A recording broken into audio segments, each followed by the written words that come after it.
Galactic Grandmother, Heart to Heart. My name is April, and my special guest today is Chris Cordner. Chris happens to be my son who lives in Beijing, China. He went to get his master's degree, and he loved it so much that he's made it his permanent home. He works as a fitness and nutrition expert over there. He trains celebrities in Beijing. He's here visiting in San Diego, and I thought I'd do a quick interview because he's got a large following in China. Welcome, Chris. Thank you for having me. So, life must really be different between growing up in Southern California and now living in Beijing, a major city in China. Oh yeah. It's even after all these years, whenever I go into the part of the city that's got really tall buildings, I'm just like amazed. Wow, this is crazy. Because, hometown was just a little desert town, and I think the tallest building was maybe 2 or 3 stories. Not very big. What kind of work have you been doing over there? I've done a variety of work, so some modeling, some acting, but the majority of the work that I do is I do training and consulting for healthy lifestyles. Currently, you're training some MMA fighters, is that correct? So that's the new avenue that I've been going down. I used to do celebrities a lot, and I still do, but now I've expanded into the MMA world, and that's interesting because then I really get to use more of the specific higher level training knowledge that I have. And you also train for martial art. I think that's kind of the gateway that got me into MMA. Is I had already had the experience of training fighters from different styles and the teachers of those to prepare them for maybe expert level tests and things like that. So and I myself do some training, so I have that foundation. You're also very much into nutrition. Now, how would you say nutrition has changed in China since you've been there? And there's been a big change in the United States as well in the last 12 years. So do you want to talk about the nutrition and the way it's changed over there? Yeah.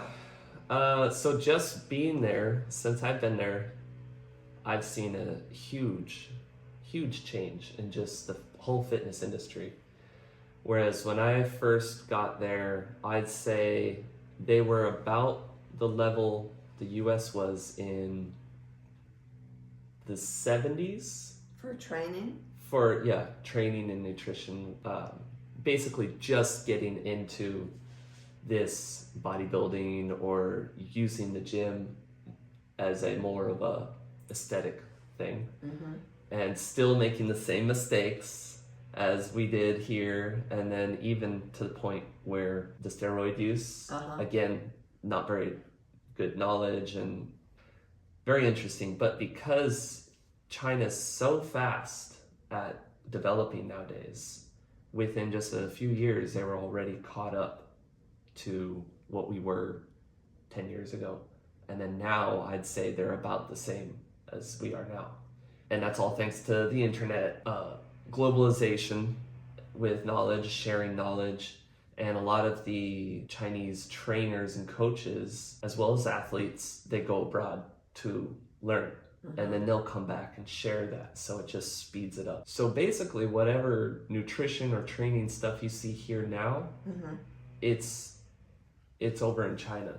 And as you see, for example, there's just more and more high-level athletes coming out of China, Olympic-wise and MMA and all this stuff, because they're taking this already deep-seated training methodology that they do, where it's just train like crazy.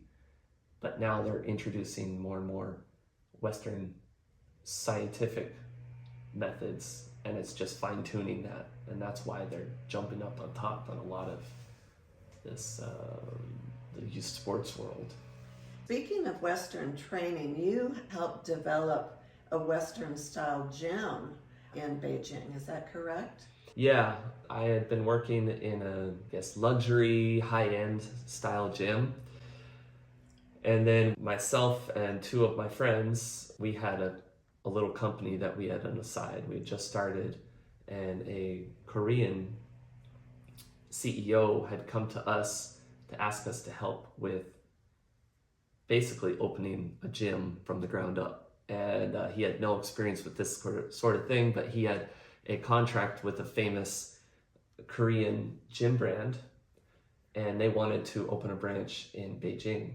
And so what we did was we helped them do that with we each had our individual specialties, mine being the training side and knowing what a gym would need.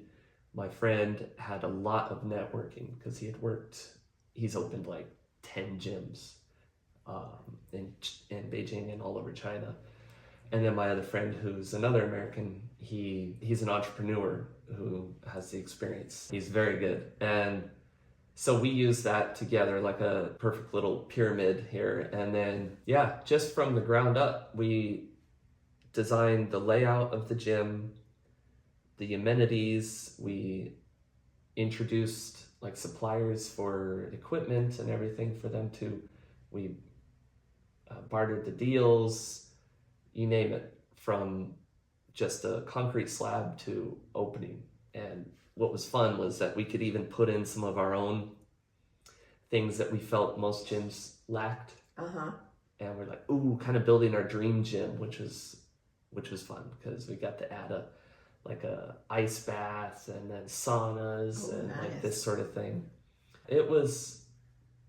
And it had its own like octagon, like MMA fighting area, because that was part of what they wanted, because it's an MMA style gym in Korea, so that we helped bring that element to the Beijing one.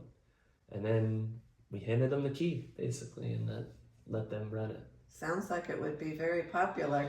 Yeah, it was. And then COVID hit, but I think it's still open now. So they opened up again.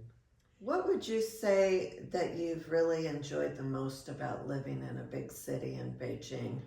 Convenience. You can just walk out of your house with your phone, and that's all you needed.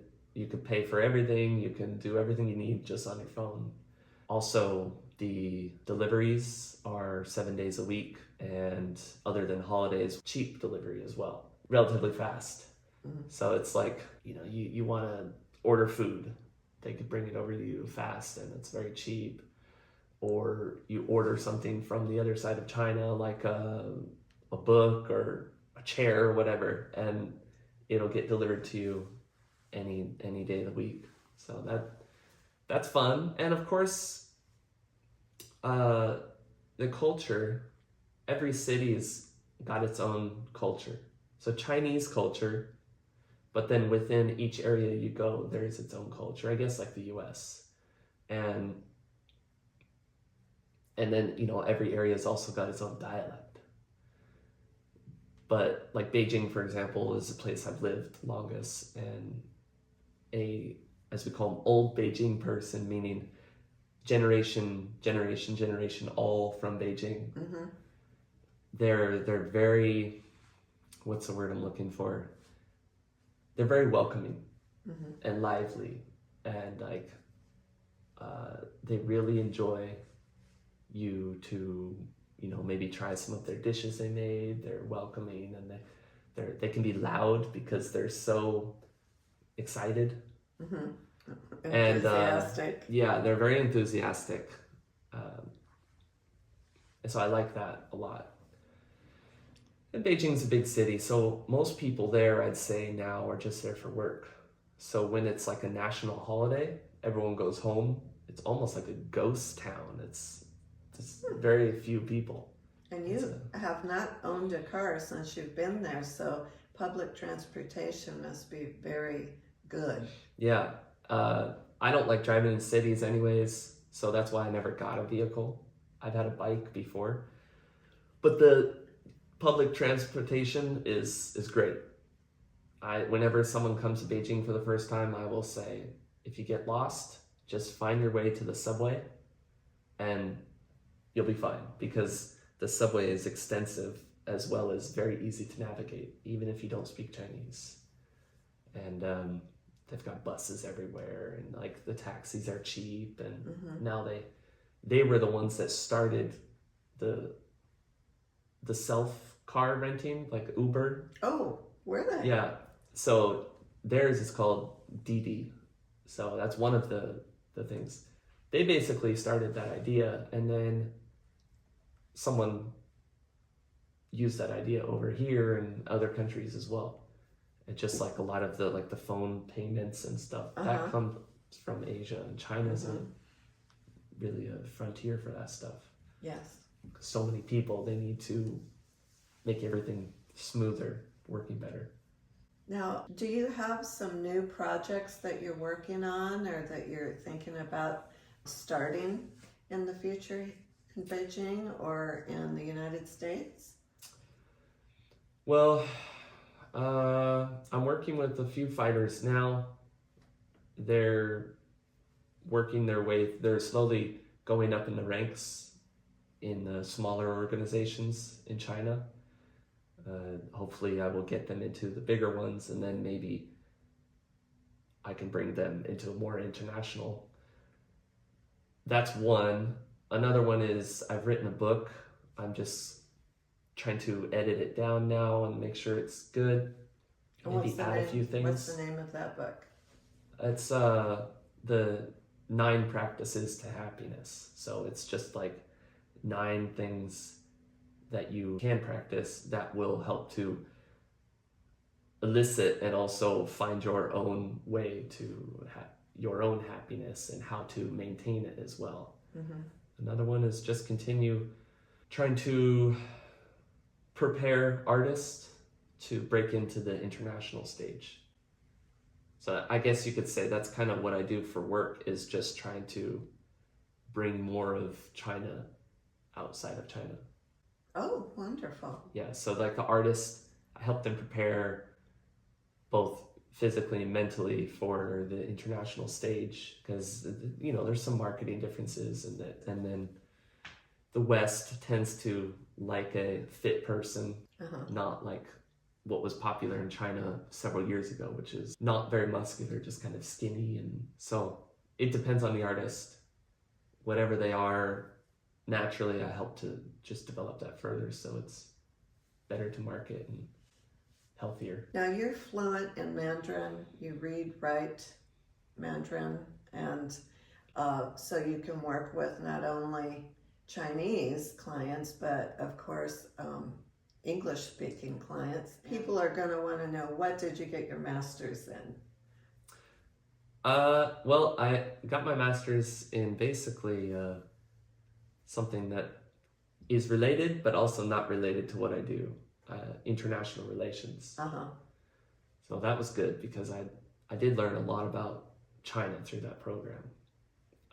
Not a fan of politics, any politics, but I did learn a lot, and I met a lot of people that are important for contacts and network. And it doesn't hurt that I say, oh, I got my master's from China's top university. It's the same university that Xi Jinping, their leader, got his degree from. Wonderful. Yeah. Well, thank you so much. I appreciate Thank you you doing this interview with me, and I hope to do another one very soon All right. when you're back in Beijing. Bye-bye.